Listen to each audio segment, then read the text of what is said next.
Bonjour à toi et bienvenue dans l'art de ta puissance, un podcast de développement entrepreneurial proposé par Kaluna.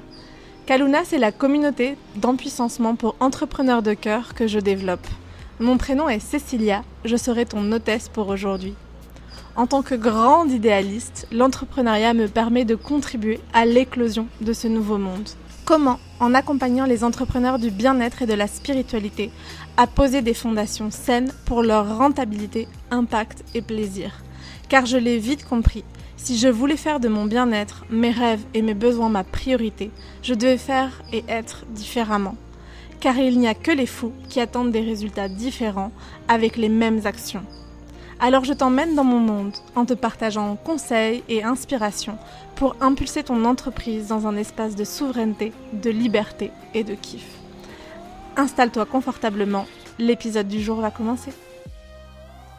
Bonjour à toi et bienvenue dans ce nouvel épisode de l'art de ta puissance. Je suis super heureuse de te donner la bienvenue dans ce nouvel épisode du lundi, cet épisode en solo où j'ai à cœur de reprendre un sujet de l'entrepreneuriat et d'apporter une vision différente, une vision intégrale, une vision qui prend en compte vraiment tous nos pans.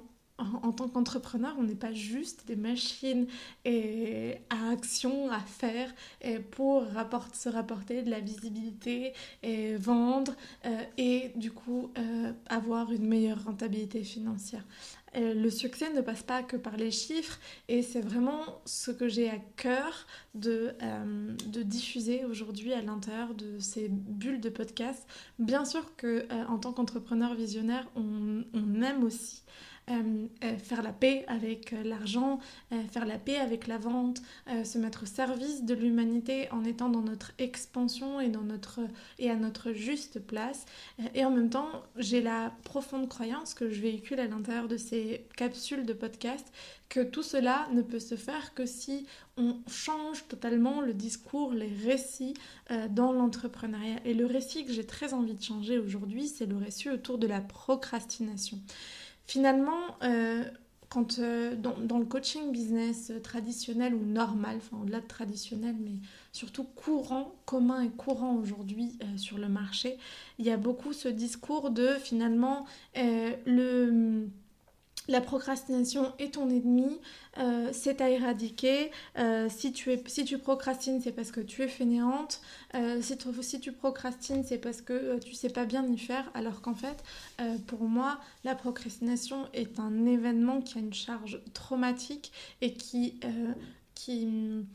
auto-sabote notre processus entrepreneurial, mais qui arrive parce que justement, on fait face à la répétition d'un trauma, que ce soit parce que on procrastine face à ces communications, parce qu'en fait avant on a vécu du bullying, on a vécu une fois où on a pris la parole en public et on a senti que les gens s'étaient moqués de nous, nous avaient pas écoutés, et ça a créé ça a cristallisé des émotions, des énergies qui nous empêchent d'avancer, que ce soit parce que on a un autre type de charge traumatique qui peut être typiquement je suis passée à l'action mais ça n'a pas fonctionné, alors j'ai la sensation que maintenant en fait tout ce que je peux faire sera un échec, donc je suis dans un état je suis dans un état de figement.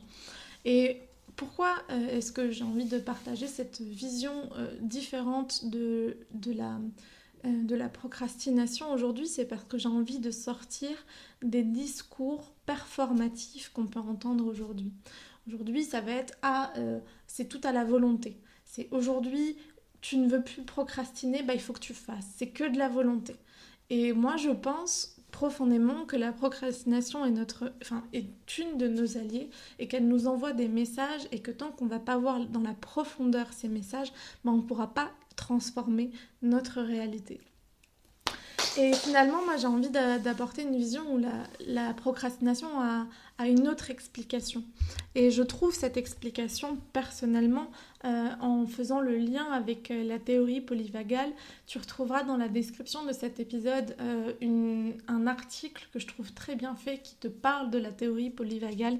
Et c'est finalement, c'est une théorie qui explique comment notre état du système nerveux peut rentrer en état d'alerte. Ce qui est normal, c'est qu'instinctivement, notre système nerveux, et notamment notre nerf vague, est là pour euh, nous envoyer des signaux quand on peut se trouver dans des postures de danger, quand on se retrouve en danger. Et le problème, c'est qu'aujourd'hui, dans notre société de surexposition au stress, de surexposition à la peur, dans une société où finalement on fait que avancer par la performance et donc être docile, faire bien, ne pas écouter son corps, ne pas écouter ses émotions, bah finalement ça fait qu'on a juste l'habitude d'avoir un système nerveux en PLS activé et qu'on ne sait plus sortir de ces états d'activation de notre système nerveux. Je ne vais pas reprendre les termes cliniques parce que je les maîtrise déjà pas totalement. Je suis en train de me former sur ce sujet-là. Et puis je pense que enfin aimer, donc je ne les maîtrise pas encore totalement, et puis je pense qu'au-delà de ça, j'ai envie que ce soit un épisode qui reste abordable, qui reste compréhensible par tous, et donc je vais plutôt parler de donc l'état du système nerveux. Il va être associé à une réponse traumatique et donc à un mode de fonctionnement, et c'est plutôt de ces modes de fonctionnement dont j'ai envie de te parler et dont j'ai envie aussi de mettre en lien avec peut-être différents types de procrastination. Pour moi, il peut y avoir le modèle de figement, c'est-à-dire on procrastine et on est totalement dans le non-faire, dans l'attentisme. Et c'est un peu mon exemple de je suis passée à l'action, c'est-à-dire j'ai fait un lancement d'un programme de groupe et il y a eu 0 vente. Je sens que je suis un échec et je me mets en figement total. Mon système nerveux est totalement activé et moi j'ai la sensation que je ne peux plus rien faire. J'arrive plus même à penser et tout ça se fait parce que mon niveau de cortisol il augmente, parce que je suis surestimulée le reste. Il y a une réaction du système nerveux qui va passer en mode dorsal et qui va nous empêcher d'avoir accès à cette partie primaire de notre cerveau de ok, comment est-ce que je passe à l'action. Et donc ça, c'est pour moi le premier type de procrastination, le figement total. Puis après, on peut voir un autre type de procrastination qui est la procrastination plutôt de fuite, qui là, du coup, va être plutôt je je vais avoir, on peut reprendre l'exemple des réseaux sociaux, de se montrer sur les réseaux sociaux, ça peut être mon objectif et en même temps je suis en état de fuite parce que concrètement je comprends toutes les étapes qu'il y a à, qui sont amenées à moi, au contraire de l'état de figement où je suis même pas capable de comprendre vers où je vais. Dans l'état de fuite, je sais où est-ce que je dois aller, je comprends quels sont mes next steps, mes prochaines actions. C'est des actions qui me semblent alignées, mais je suis pas du tout... enfin, je trouve toujours autre chose à faire. Il y a toujours une meilleure raison, toujours un meilleur projet, ou alors sortir. Enfin voilà, je me compromets pas vis-à-vis de ces actions et vis-à-vis de l'apprentissage grâce à ces actions-là. Et puis le troisième type de procrastination que je vois et qui est peut-être pas forcément le plus commun ou le plus mis en avant, mais moi je vois aussi celui du quand on est en fighter mode. Pour moi, le fighter mode, c'est typiquement la personne qui, au contraire de l'état de figement où je sais même pas où je vais, l'état de fuite où je vais pas oser rentrer en action alors que je sais exactement c'est quoi mes next steps, le fighter mode, ça va être d'avoir une ribambelle d'actions dont 80% ne servent à rien. 80% ne nourrissent pas réellement ni un intérêt, ni une stratégie du cœur. Et ça va être juste parce qu'on est dans un état de lutte. Notre système nerveux est dans un état de lutte, est dans un état de réaction constante qui ne nous permet pas non plus de prendre les bonnes décisions. Et l'état de lutte, moi je trouve qu'on le retrouve de plus en plus et qu'on le justement on le banalise par ce discours de la volonté, ce discours de la performance, ce discours du faire. Parce que même si aujourd'hui, on a bien compris que le monde entrepreneurial tel qu'on nous l'a présenté pendant des années n'avait pas de sens, que ça ne pouvait pas du tout répondre à nos idéaux, finalement, on n'a pas encore forcément d'autres récits que ces personnes-là qui sont elles-mêmes passées par je fais. Et aujourd'hui, quand on voit la loi de Pareto qui dit que 80% de nos réussites viennent des 20% d'actions qui sont celles finalement qui transforment, celles qui comptent, celles qui permettent de créer une différence, je me demande pourquoi est-ce qu'on continue un peu de faire de partir dans tous les sens et de nourrir une action un peu compulsive. Pour moi, ça, c'est aussi une forme de procrastination. Parce que par contre, à côté de ça, souvent, je procrastine sur les actions que je sais qui sont hyper importantes pour moi. Je sais que je dois revoir toute ma pyramide d'offres, je dois revoir ma stratégie d'offres, et en même temps, je prends pas du tout de temps pour travailler sur mon business, pour prendre ce temps-là, parce que c'est inconfortable pour moi. Par contre, je vais être avec énormément de rendez-vous clients, je vais passer énormément de temps à créer sur les réseaux sociaux, et en fait, peut-être que les rendez-vous clients que j'ai, c'est plus vraiment ceux qui me nourrissent, je m'embête peut-être même un peu dans les rendez-vous de vente ou dans les rendez-vous de suivi, parce que finalement je suis plus au juste endroit, mais je prends pas le temps de voir à l'endroit où j'ai vraiment envie d'être et l'évolution que j'ai envie d'offrir à mon entreprise. Et ça, c'est un exemple parmi tant d'autres, mais pour moi c'est vraiment l'exemple de lutte, l'exemple du fighter mode, et l'exemple c'est une procrastination, parce que ça procrastine de passer sur cette tâche qui peut être hyper intéressante pour notre évolution, mais dont on n'ose pas forcément aller vers ça parce qu'il y a un inconfort. Comme tu le sais, à l'intérieur de l'art de ta puissance, j'aime bien partager une vision différente de l'entrepreneuriat et surtout poser des questions, partager des pistes d'exploration afin que tu puisses sortir de cette relation négative à la procrastination et commencer à la voir comme ta meilleure alliée et commencer à la voir comme ta source d'apprentissage et de croissance pour toi. Pour moi, c'est important d'aller, dans un premier temps, regarder les schémas répétitifs de procrastination, de voir les sujets sur lesquels on peut être totalement en figement, ou les sujets sur lesquels on est plutôt en fuite, ou les sujets sur lesquels on est plutôt en lutte.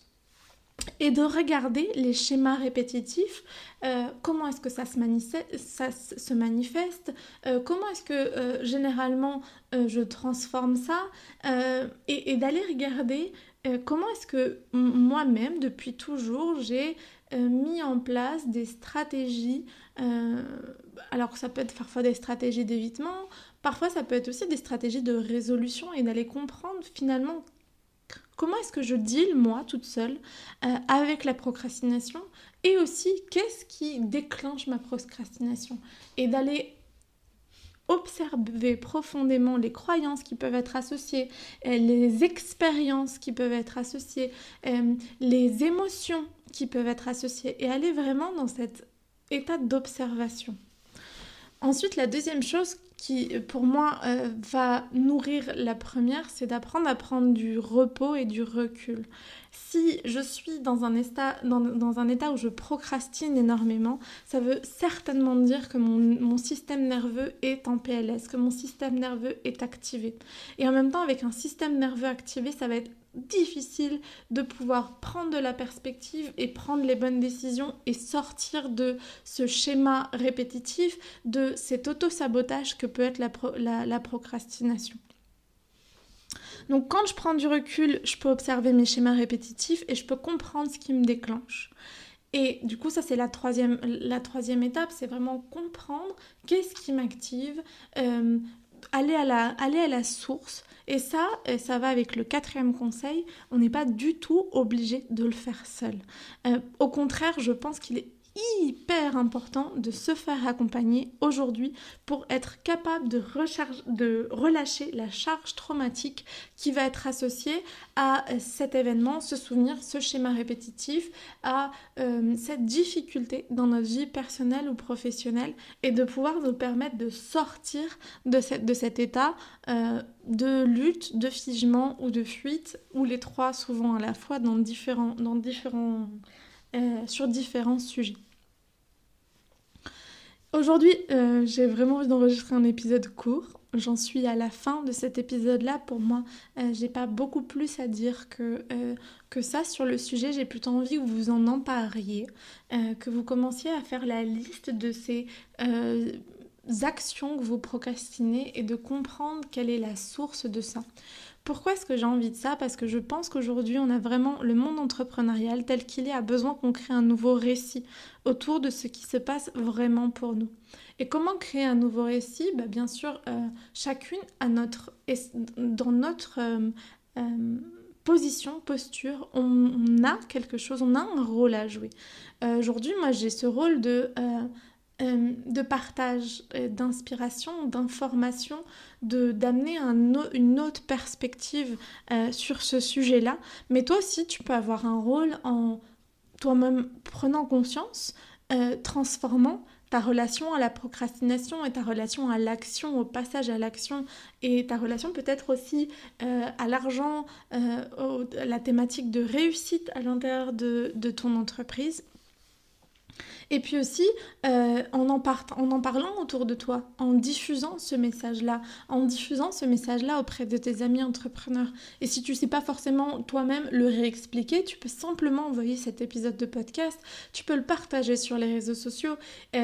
C'est important aujourd'hui de créer un nouveau récit, et c'est vraiment l'idée avec Aluna, avec cette communauté d'empuissancement pour entrepreneurs de cœur, c'est qu'ensemble on crée ce récit, on soit les exemples qui montrent qu'on a le droit d'être visionnaire avec notre entrepreneuriat et que notre vision, c'est une entreprise au service de notre bien-être, au service de notre expansion et au service de notre impact sur cette terre, avec nos clients, et avec éthique, avec amour, avec une stratégie qui vient depuis le cœur, en ayant aucunement peur ni de l'organisation, ni de la planification, ni de parler argent, ni de vendre, mais que tout ça puisse se faire aussi avec depuis cet espace d'expansion, depuis cet espace d'intuition, depuis cet espace du subtil, depuis cet espace de prendre soin, depuis cet espace de quality over quantity, de l'impact avant tout. Et ça, c'est finalement faire la paix entre son masculin et son féminin et alchimiser ce yin et ce yang à l'intérieur de nous afin qu'il puisse être porteur de transformation et de changement pour cette humanité. Et on a tous un rôle à jouer. Si toi, aujourd'hui, tu sens que tu as envie de sortir de ce récit compétitif de l'entrepreneuriat, notamment pour toi, et que tu as envie d'être accompagné sur ce chemin-là, et j'offre toujours des sessions exploratoires. Vous voyez, c'était le mix entre les deux. Dans ces sessions exploratoires, c'est 45 minutes de mon temps que je t'offre, où je t'apporte des pistes. C'est-à-dire je t'écoute, je comprends où est-ce que tu en es, et je te partage comment est-ce que je sens que justement cette vision d'un entrepreneuriat intégral peut s'imbriquer dans ta réalité. Quelles sont les questions, les premières actions que je mettrais en place si j'étais toi ? Et puis on pourra aussi sentir si ça fait sens pour l'une et pour l'autre d'un accompagnement sur du plus long terme afin que tu puisses réellement t'empuissancer de cette réalité pour toi, pour ton entreprise, d'une réalité abondante, d'une réalité légère, d'une réalité dans la joie, parce que les discours de l'entrepreneuriat normatif, productif, des prédateurs sont des discours qui mènent au burn-out, qui mènent à une perte de sens, qui mènent à une déconnexion en soi de son corps et de ses émotions, et que c'est tout sauf ce que je te souhaite. J'espère que cet épisode t'a plu, t'a touché. Je suis curieuse de savoir quelle émotion est-ce que tu as senti à m'écouter. N'hésite pas à le partager en commentaire, à le partager sur les réseaux sociaux. Et puis nous, on se voit tout vite. Et dans un nouvel épisode de l'Art de ta puissance, dès vendredi d'ailleurs, où je reçois Laure sur la question de l'autorité du soi. L'autorité en Human Design, c'est l'espace depuis lequel on peut prendre une décision alignée, en tout cas l'espace à l'intérieur de notre corps qui nous est invité à écouter pour prendre une décision alignée. Et tout ça sera du coup disponible dès jeudi matin sur toutes tes plateformes de podcast à l'Art de ta puissance. Et si tu as envie de découvrir cette autorité ou si tu es toi-même projecteur à autorité du soi, n'hésite pas à t'abonner à l'Art de ta puissance pour en savoir plus et pour être informé dès que l'épisode sort. Je te souhaite une très joyeuse journée et à très vite. Ciao, ciao. Et si ce que tu viens d'écouter t'a inspiré, je t'invite à aller télécharger ton planificateur entrepreneurial 2.0. Pourquoi 2.0 ? Parce qu'il est temps d'apprendre à mettre notre masculin au service de notre féminin. Que notre force, notre action soit connectée à une écoute, à une observation, à un ressenti, une intuition. Et c'est ça que je te transmets dans ce e-book gratuit que tu peux télécharger et recevoir si tu t'inscris dans le lien qui est en description de cet épisode. Et moi, je te souhaite une très très très très belle journée. À très vite. Un câlin à ton cœur.